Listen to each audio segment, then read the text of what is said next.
Olá, hoje vamos conversar sobre o conector maior. O conector maior é a estrutura da prótese facial removível mais rígida, né? A gente viu em aulas anteriores que só tem uma estrutura da prótese que tem alguma flexibilidade, que é o grampo de retenção. Todas as outras são rígidas, mas a mais rígida é o conector maior, tá? Por quê? Porque todos os demais elementos vão se ligar de forma direta ou indireta a essa estrutura. Então vejam, aqui eu tenho a célula. A célula está se ligando diretamente ao conector maior. Bem aqui eu tenho um apoio. Ele não se liga diretamente ao conector maior. Ele se liga indiretamente através dessa estrutura aqui, ó, que é o conector menor. Então todas as estruturas vão se ligar de forma direta ou indireta a ele. Como ele recebe todo mundo, ele tem que ser muito rígido para não sofrer deformação. Então, o conector maior ele vai fazer a conexão entre os elementos da prótese. Justamente por fazer essa conexão, se o paciente morde de um lado, a carga que vai incidir aí, ela vai ser passada para o outro lado também. Por quê? Porque eu tenho uma estrutura que liga um MA com o outro, que ele passa de um lado para o outro. Então, esse conector maior é extremamente importante para oferecer estabilidade da prótese, melhor distribuição das forças, porque mesmo mastigando desse lado, toda essa carga gerada sobre os dentes artificiais ela vai ser distribuída ao longo dos outros dentes, onde existe elemento da prótese, e ela pode servir como suporte da prótese. Mas o conector maior só serve como suporte da prótese no caso do conector maior superior. O conector maior inferior não vai servir como suporte, elemento de suporte. Por que que não? Porque somente o conector maior superior é que vai estabelecer uma relação de contato com os tecidos. Ele vai assentar nos tecidos, estabelecendo um contato. Nos inferiores, essa relação é uma relação de alívio, ou seja, isso aqui é o tecido do paciente, isso aqui é o conector maior. Ele fica muito próximo, mas ele não encosta. Por não encostar, é que ele não vai ajudar no suporte da prótese, tá? E por que que no superior eu tenho esse contato e no inferior não? Porque depende da anatomia do paciente, tá? Depende da anatomia do paciente, não, da área, né? Porque no superior eu tenho um palato, né? O palato, que é onde o conector maior superior vai ser desenhado, ele é uma fibromucosa muito espessa, grossa. E a vascularização do palato é uma vascularização profunda. Então, se eu der contato do conector maior com esse tecido do palato, isso não causa isquemia, porque ele é espesso e porque a vascularização está bem profunda. Então, não vai pressionar e comprometer a circulação, a vascularização da área. Mas isso não acontece nos inferiores.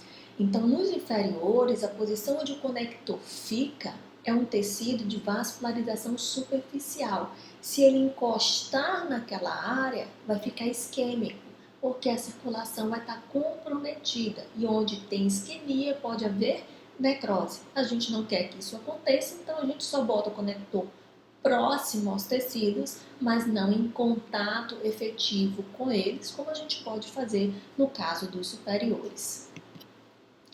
Então, normalmente o conector maior superior ele tem uma configuração mais achatada, eu tenho muito mais possibilidades de desenhos, uma maior gama de opções de desenhos de um conector maior, porque eu tenho toda a área do palato para fazer esse desenho, né? E sempre que for possível, a gente tenta não colocar o conector maior na área das rugosidades palatinas, porque aí essa é uma área importante na nossa fonética. Então, se a gente puder não recobrir essa área, seria bastante interessante. Então, aqui a gente tem alguns desenhos, ó, uma barra palatina única, uma placa palatina que recobre praticamente todo o palato, o dupla barra, que tem 2 modelos de dupla barra, né? E o conector IU. Basicamente, são esses conectores que são utilizados na maioria dos casos. Principalmente esses aqui, ó, dupla barra e IU, são os mais utilizados. Quando que eu vou escolher um ou outro? Isso vai depender da situação clínica. Se eu tiver espaços protéticos menores ou os espaços forem dentes suportados, né, eu tenho dentes com um periodonto bom, então eu posso usar conectores mais compactos, mais simples, menos invasivos. Quando eu tenho maior perdas dentárias ou eu tenho um, uma classe dento-mucoso suportada, seja a classe 1 ou 2 de Kennedy, então eu tenho que buscar um conector mais forte, né, mais rígido, mais difícil de ser alterado. Por quê? Porque em casos dento-mucoso suportados, eu tenho presença de báscula, eu tenho presença de alavanca. Então, quando eu tenho a presença de alavanca, eu preciso de um conector maior, muito mais resistente, tá? E qual deles é mais resistente, né? Isso nós vamos descobrir nos próximos slides. Então, vejam só, o conector em U é um desenho bem mais simples, ó, passa de um lado para o outro, ligando todos os elementos. Então, esse conector, que é uma figura aberta, ó, é diferente desse, ó, que parece um IU, só que tem uma barra aqui atrás. Então, eu tenho uma figura, ó, que fecha. E o IU é uma figura aberta. Então, se eu pegar esse conector e tentar deformar ele, eu só tenho que vencer aqui, ó, esse meio. Mas se eu tiver uma barra aqui atrás, é muito mais difícil deformá-lo. Então, eu já estou respondendo para vocês. O conector IU ele vai ser usado em casos dentos suportados, né? E só vai ser usado em casos dento-mucoso suportados, onde eu tenho a presença de alavanca, se eu tiver alguma particularidade que impeça a utilização do conector dupla barra, tá bom? Então, o conector em U ele é usado para classe 3 ou 4 de pequena extensão, né? Porque existem classe 4 de grande extensão. Então, o que determina o conector é a localização dos espaços, a extensão dos espaços, tá bom? Por exemplo, deixa eu deixar isso claro para vocês. Se eu tiver um molar aqui, outro molar aqui, e repetir isso do outro lado. Um dente aqui, outro molar aqui. E o restante, ó, tudo sem dente. Tá? Que classe é essa? Classe 4. Um único espaço que atravessou a linha média.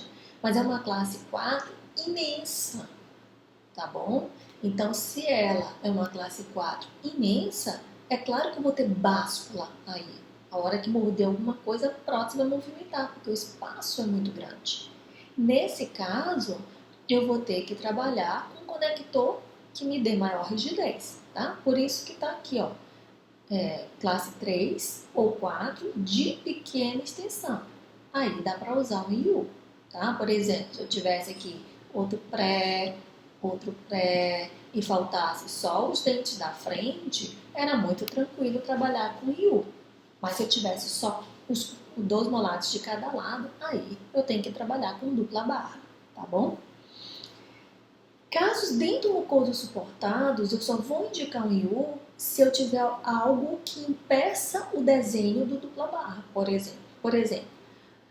Só na presença de particularidades. Que particularidades são essas? Um tórax, se eu tiver um tórax aqui no meio, então não tem como atravessar a barra, a não ser que eu faça cirurgia e remova. Né? Um paciente com palato, palato profundo, é muito mais difícil adaptar aquela barra lá no céu da boca, porque está fundo o palato. Né? E um paciente que ele já chega e diz assim, doutor, eu tenho uma coleção de prótese, me dá náusea essa barra lá atrás. Então não adianta você querer convencer ele que a sua prótese vai resolver, ele vai conseguir usar. Então nesses casos a gente abre mão do conector mais indicado e usa o conector IU, tá? Mas aí a gente faz uma modificação dele, a gente deixa ele mais largo e mais espesso, para quê? Para que ele ganhe maior rigidez. O dupla barra, ele é chamado do conector universal, né? Ele pode ser utilizado em todas as classes de Kennedy, né? Classe 1, classe 2, classe 3, classe 4, independente de extensão. Só que isso não resolve o nosso problema. Por quê? Porque o nosso objetivo é sempre planejar o mais simples possível para o paciente. E o mais simples possível dá maior comodidade ao paciente. Então, se eu tenho um caso de uma classe 4 pequena ou uma classe 3, que é um caso dentro suportado, Por que eu vou usar um dupla barra, que é um desenho muito mais complexo, enche muito mais a boca do paciente, se eu posso utilizar um conector em U? Tá? Então, isso faz a diferença entre um planejamento e outro. Então, esse dito universal não quer dizer que eu resolvo o meu problema. Pronto, não tenho nem que pensar, tudo é dupla barra. Não caiam nesse erro. A placa palatina é um conector ainda muito mais invasivo, porque ele vai recobrir todo o palato. Então, ele é indicado quando eu tenho poucos dentes remanescentes. Por quê? Porque aí eu posso levar, ao recobrir todo o palato, como ele tem contato, né, direto com o palato, então a hora que o paciente morder, parte dessa força vai ser levada para aí, para a área do palato. E o palato é uma área que não sofre reabsorção óssea, tá? Então é uma área que recebe muito bem cargas. Então, quando eu tenho poucos dentes, ou esses dentes têm um comprometimento periodontal, né? É possível manter os dentes que tiveram problema periodontal anterior, mas perdeu tecido ósseo, diminuiu o nível de gengiva. Então, eu quero preservar mais esses dentes. Como é que eu faço isso? Eu recubro o palato e levo parte da força gerada para ali. Tá? Então, a placa palatina, esse recobrimento, ele tem que ser justificado, porque é muito mais invasão à boca do paciente, cavidade oral do paciente. Então, resumindo, conector em U, o dupla barra ou a placa palatina, e tem um que a gente não falou, né, que é esse aqui, ó, a barra palatina única. Essa barra que atravessa de um lado para o outro, é só uma tira de metal, então não é um conector muito rígido. Se ele não é muito rígido, eu não posso utilizar com grandes espaços. Então ele foi criado assim, ó, tem um espaço desse lado, tem um espaço do outro, faltam 2 dentinhos aqui, 2 aqui, ele resolve. A rigidez que ele tem é suficiente para esse caso pequeno. Então, quando eu tiver casos pequenos, de espaços menores, se quiser utilizar a barra palatina única, pode ser utilizado, tá? Então, isso aqui a gente usa esporadicamente, os que mais a gente vai usar ou é o dupla barra, ou é o conector em U. E a placa palatina a gente usa em situações bem específicas. Entendido isso, a gente vai para o conector maior e inferior. Esse fica mais simples ainda. Ou eu vou usar a placa lingual ou eu vou usar a barra lingual. Existe um conector que é uma mistura dos dois, mas a gente nem vai tocar nesse assunto. Isso são casos bem específicos.